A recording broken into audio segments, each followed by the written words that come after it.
Hello dear friends, तो मैं हूं आरती। संस्कृति आईएएस यूट्यूब चैनल पे आप सभी का स्वागत है। मैं हाजिर हूं एक नए विषय को लेकर के। आज हम बात करने वाले हैं चीन सुएज नहर की तर्ज पर जमीन पर सुएज नहर जैसे ही परियोजना बनाने की बात कर रहा है, जिसके माध्यम से वो एशिया को यूरोप से कनेक्ट करना चाहता है। तो समय की बचत भी होगी। इसके अलावा उसका रोड एंड जो है बेल्ट इनिशिएटिव आपने पढ़ा ही होगा, उसका एक अगला कदम कह सकते हैं। तो इन सबको पढ़ने वाले हैं कि ये कैसे होगा, इससे चीन को क्या क्या बेनिफिट्स होने वाले हैं, क्या सच में जो समुद्री मार्ग है उनको जो है नेग्लेक्ट करके रोड मार्ग से व्यापार अच्छे से किया जा सकता है, क्या कोई समस्याएं नहीं आएंगी, और इस परियोजना से भारत को क्या प्रभाव पड़ेगा, फायदे नुकसान जो भी हैं ये सारा हम यहाँ पर पढ़ेंगे। और इस समय जिस समय जो है ट्रंप लगातार जो है टैरिफ की बात कर रहे हैं, चीन के द्वारा ऐसी परियोजना को लेकर के आना क्या सच में जो है अमेरिका के प्रभाव की वजह से हो रहा है या व्यापार को और अच्छा करने का एक निर्णय हम मान सकते हैं जो कि चीन ने लिया है। सारे बिंदुओं को बहुत अच्छे से कवर करेंगे। बहुत इंपॉर्टेंट टॉपिक है हमारा, क्योंकि इस समय जो भी चल रहा है विश्व में सब कुछ व्यापार को लेकर चल रहा है, टैरिफ को लेकर चल रहा है, ट्रेड को लेकर चल रहा है। तो हमें ये जानना जरूरी है कि ये जो है आने वाले भविष्य में व्यापार के जो है आयामों को कैसे बदल सकता है। तो क्या लिखा है, चीन की भूमि आधारित सुएज नहर। हमें पता है सुएज नहर बनी हुई है, लेकिन वो समुद्र में है और यहाँ पर बोल रहे हैं कि यूरोप और एशिया को जोड़ेगा। कैसे जोड़ेगा ये सारा हम यहाँ पर कवर करेंगे। तो समुद्री मार्गों पर अब निर्भर नहीं रहना चाहता है चीन। क्यों? क्योंकि जितने भी आप देखेंगे मोस्ट इंपॉर्टेंट समुद्री मार्ग हैं वो ज़्यादातर जो है वहाँ पर यूएसए का पावर ज़्यादा है। कल को चीन और यूएसए की ज़्यादा जो है संबंध खराब होते हैं तो ये मान सकते हैं कि उन जो है नहरों पर या उन मार्गों पर यूएसए कंट्रोल कर ले और चीन का व्यापार बाधित हो जाए। तो इसे मीडिया में जमीन पर सुएज नहर के नाम से जाना जा रहा है। यह गलियारा एशिया और यूरोप को सीधे जोड़ेगा, जिससे व्यापारिक माल ढुलाई का जो समय है वो आधा हो जाएगा। मान लीजिए कोई सामान 30 दिन में पहुंचता था, तो इनका दावा है कि वो सामान 15 दिन में पहुंच जाएगा। ये जो है यहाँ पर बोला जा रहा है। परियोजना का रणनीतिक केंद्र, तो इस परियोजना का पूरी परियोजना का एक केंद्र है जो कि चीन में है, वो है चोंगकिंग। अब मैं बताऊंगी आपको कि चीन ने इसी को केंद्र क्यों घोषित किया है, जो पहले से ही चीन का बड़ा विनिर्माण और लॉजिस्टिक हब है। ये पहले से बहुत महत्वपूर्ण है और इसी को इस पूरी परियोजना का केंद्र बनाने के पीछे चीन का जो रीजन है वो भी समझेंगे। पहले हम बात कर लेते हैं, संस्कृति आईएएस आपके लिए टीचर्स डे ऑफर लेकर के आया था, जो कि आज लास्ट है, क्योंकि आज डेट पता है, सॉरी, ठीक है। तो 2 से 6 सितंबर के बीच चलने वाला है ये। यूपीपीएससी और यूपीएससी के जो भी बैचेस हमारे इंटीग्रेटेड है वहां पर आपको 50% से ज़्यादा का डिस्काउंट मिल रहा है। वैसे बैच तो 35,000 का अगर आप वन टाइम में पे करते हो। बाकी आसान ईएमआई की सुविधाएं भी अवेलेबल है। 2 यूपीपीएससी एक फाउंडेशन कोर्स है, प्री प्लस मेंस का कंप्लीट जीएस और सीसेट कवर कराएंगे। फीस इसकी है 30,000 आफ्टर 60% से ज़्यादा डिस्काउंट होने के बाद। 2 आसान ईएमआई में आप चाहो तो ज्वाइन कर सकते हो। लास्ट हमारा है यूपीपीएससी टारगेट प्रीलिम्स बैच का, जो कि आपका अक्टूबर में एग्जाम होने वाला है। तो प्रीलिम्स का सारा सिलेबस कवर कराएंगे। जीएस ओनली 11,000 में है। अगर आप सी सेट के साथ ज्वाइन करना चाहते हैं तो ये 15,000 में मिल जाएगा। नंबर है 9555124124, या फिर आप विजिट कर सकते हो sanskritiyes.com की वेबसाइट पर।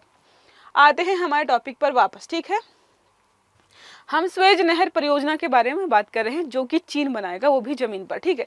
तो मेडिटेरियन सी और रेड सी जो पुराना सुएज नहर है वो ये है, ठीक है। सुएज कैनाल आप जानते ही होंगे, इसके बारे में पहले हम पढ़ लेते हैं। तो सुएज नहर जो है 1869, ठीक है, यूरोप एशिया व्यापार का समय आधा कर दिया। ब्रिटिश साम्राज्य को बढ़त मिली थी। देखो यहाँ पर मैप पूरा नहीं लगा है, अदरवाइज पहले हम पूरा यहाँ से ऐसे घूम के जाते थे। जब नहर बन गई तो ये जो है डायरेक्ट यहाँ से घूम के जाने लगे, तो बहुत ज़्यादा समय की बचत होना शुरू हो गई थी, ठीक है। अब चीन चाहता है कि वही प्रभाव और भूमि आधारित संस्करण से हासिल हो। यह परियोजना बेल्ट एंड रोड इनिशिएटिव और जो है यूरेशियन कनेक्टिविटी का हिस्सा रहने वाली है। नया सिल्क रोड जो चीन बनाना चाहता है वो चाहता है कि ये रेल प्लस सड़क से यूरोप तक सीधा ये कनेक्ट कर पाए, ठीक है। तो उनकी अलग परियोजना चल रही। अब हम बात करते हैं परियोजना का स्वरूप कैसा रहने वाला है। स्वरूप तो भूमि आधारित हाई स्पीड रेल और जो है माल गाड़ी नेटवर्क। अब जब मैंने बोला कि सड़क मार्ग के माध्यम से कनेक्ट करेंगे तो क्या करेंगे, रेलवे बनाएंगे। वो भी हाई स्पीड वाली, ठीक है। शिपिंग समय की तुलना अगर हम करें कि जो है अगर समुद्री मार्ग से शिपिंग करते हैं या इस मार्ग से शिपिंग करेंगे तो समय की बचत, तो समुद्री मार्ग में लगभग 21 दिन लगते हैं और भूमि मार्ग से बोला जा रहा है कि 10 से 15 दिन ही लगेंगे, जो कि काफ़ी अच्छा खासा समय में बचत होगा आपका। अब एशियन बुलेट ट्रेन 2023 में जो बोली गई थी तो हनोई चोंगकिंग 5 दिनों में कवर करता है, ठीक है। हनोई से चोंगकिंग जाएंगे 5 दिनों में। यूरोप तक कुल ट्रांजिट जो है 2 हफ्ते से भी कम समय में आप यहाँ पर जो है रेलवे के माध्यम से पहुँच सकते, तो बहुत अच्छा खासा समय बच रहा है। अब जिस जगह की बात हो रही है वो ये रहा, ठीक है, यहाँ पर लोकेटेड है। अब आप देखिए जो है यहाँ पर वियतनाम, लाओस जो है, थाईलैंड, म्यांमार, भूटान, ये सारा है। तो ये बहुत बड़ा शिपमेंट केंद्र है। यहाँ से अच्छे खासी जो है जगहों पर सब जगह सामान जो है यहीं से भेजा जाता है। चाहे तो आप इस वाले एशिया में भेजिए, चाहे तो ये वाले एरिया में भेजिए। इसलिए जो है इसको बहुत महत्वपूर्ण केंद्र के रूप में चीन ने घोषित किया। अब रणनीतिक स्थिति देखो, पश्चिमी और पूर्वी चीन को जोड़ने वाला केंद्रीय स्थान है। देखो यहाँ पर है ना, कहाँ गया, पश्चिमी और पूर्वी चीन को जोड़ने वाला एक केंद्रीय स्थान है ये जगह, इसलिए चुना गया है। इसके अलावा क्या है, विनिर्माण केंद्र के बारे में बात करते हैं इसी के बारे में, तो विश्व के 1/3 लैपटॉप जो है यहीं पर बनते हैं। कहाँ पर, जिस जगह की बात कर रहे हैं, इलेक्ट्रॉनिक कार उत्पादन का प्रमुख हब है यही जगह। चीन के 25% कार निर्यात यहीं से होते हैं, तो चीन के लिए बहुत इंपॉर्टेंट लोकेशन हो गई। अब बात करते हैं रेल कनेक्टिविटी के माध्यम से क्या होगा। जर्मनी, पोलैंड जैसे यूरोपीय देशों से पहले से ही जुड़ा हुआ है और भी बेनिफिट्स मिलने वाले हैं। अब चीन के लिए रणनीतिक महत्व क्या है, पहला है एनर्जी सिक्योरिटी का। इसका मतलब क्या है, तो चीन की 80% तेल आपूर्ति मलक्का जलडमरू से होकर आती है। भूमि मार्ग से एनर्जी इंपोर्ट और एक्सपोर्ट सुरक्षित होंगे, यह इनका मानना है। मलक्का जलडमरू के बारे में आप पढ़ा होगा, वहां पर खतरनाक जो है समुद्री जो भी लुटेरे होते हैं वो उनका हमला या उनसे खतरा होता रहता है। अब सप्लाई चेन जो है डाइवर्सिफिकेशन के बारे में बात करते हैं तो इनलैंड हब्स और जो है मैन्युफैक्चरिंग के बारे में बात करते हैं तो तटीय शहरों पर जो दबाव होता है कि सब कुछ जो है शिपमेंट्स के माध्यम से जा रहा है, समुद्री मार्गों के माध्यम से जा रहा है, तो उन पर जो बहुत दबाव हो जाता है वो कम हो जाएगा क्योंकि कुछ इनलैंड होगा, ठीक है। मेड इन चाइना 2025 से मेल खाता है क्योंकि ये चाहते हैं कि सब कुछ यहीं बने और यहीं से हम जो है अलग अलग देशों को निर्यात कर पाए। अब जियोपॉलिटिकल शील्ड के बारे में अगर हम बात करते तो यदि अमेरिका स्वेज, मलक्का और हॉर्मुज पर चोक पॉइंट्स को ब्लॉक करे तो चीन पर वैकल्पिक रास्ता होगा। कल को कुछ भी खराब होता है और ये सारे रास्ते ब्लॉक हो जाए तो क्या होगा, चीन अपने इस रास्ते का इस्तेमाल कर पाएगा। पश्चिमी चीन में औद्योगिक व सैन्य लॉजिस्टिक जो है ये मजबूत हो जाएंगे। ये सारा जो है बेनिफिट किसको मिलेंगे, चीन को मिलेंगे।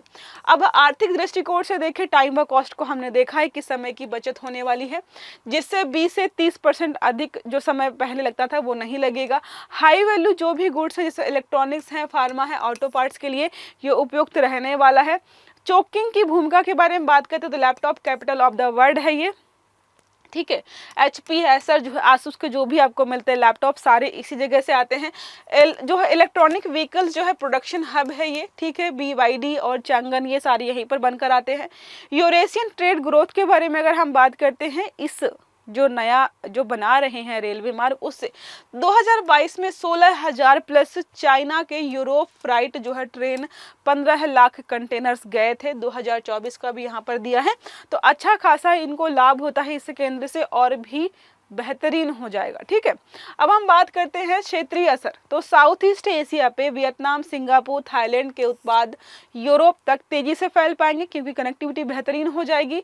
सेंट्रल एशिया में बात करते हैं, कजाकिस्तान, रूस, बेलारूस ट्रांजिट हब बन जाएंगे। इसके अलावा यूरोप में जर्मनी और जो है पोलैंड प्रमुख एंट्री पॉइंट्स होंगे। इसका मतलब जो रेलवे रूट बनाने की बात कर रहे हैं वो जर्मनी और पोलैंड से होकर जाएंगे। समझ रहे हैं आप, कहाँ से कहाँ तक जोड़ने की परियोजना चीन ने बना रखी है। अब भारत के लिए बात करते हैं कि क्या भारत को इससे कोई नुकसान या कोई फायदा है, तो प्रतिस्पर्धा के बारे में बात करते हैं। हमारे भी प्रोडक्ट सारे जो है अलग अलग देशों में जाते हैं। मान लीजिए उनको जो है कॉस्ट कम पड़ गया, साथ में समय भी कम लग रहा है। तो चाइना के प्रोडक्ट ऑलरेडी बहुत सस्ते हैं, हमारे कंपैरिजन में और भी सस्ते हो जाएंगे। तो क्या होगा, भारतीय निर्यात अब भी मुख्यतः समुद्री मार्ग पर निर्भर है, इसलिए हमें भी सोचना पड़ेगा। चीन का वैकल्पिक गलियारा क्या करेगा, इंडियन एक्सपोर्टर्स को चुनौती देगा। ये जाहिर सी बात है, हमारे लिए चुनौतीपूर्ण होने वाला है। विकल्प क्या हो सकता है हमारे लिए, तो ये होगा international north south transit corridor.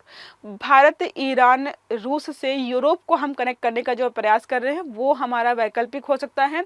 Chabahar port मध्य एशिया और यूरोप से कनेक्टिविटी की कुंजी हमारे लिए है, क्योंकि चीन थोड़ा दूर है तो वो वहां पर कनेक्ट नहीं कर सकता है। एक्ट ईस्ट पॉलिसी में आसियान ट्रांसपोर्ट नेटवर्क से जुड़ाव बहुत जरूरी है। तो ये तरीके हैं जिसके माध्यम से हम जो है इस समस्या से निपट सकते हैं। नेक्स्ट हमारा है सुरक्षा की चिंता। तो यह गलियारा चीन की सैन्य मोबिलिटी भी बढ़ा देगा। सामान के अलावा तो सैनिक भी जा सकते हैं ना।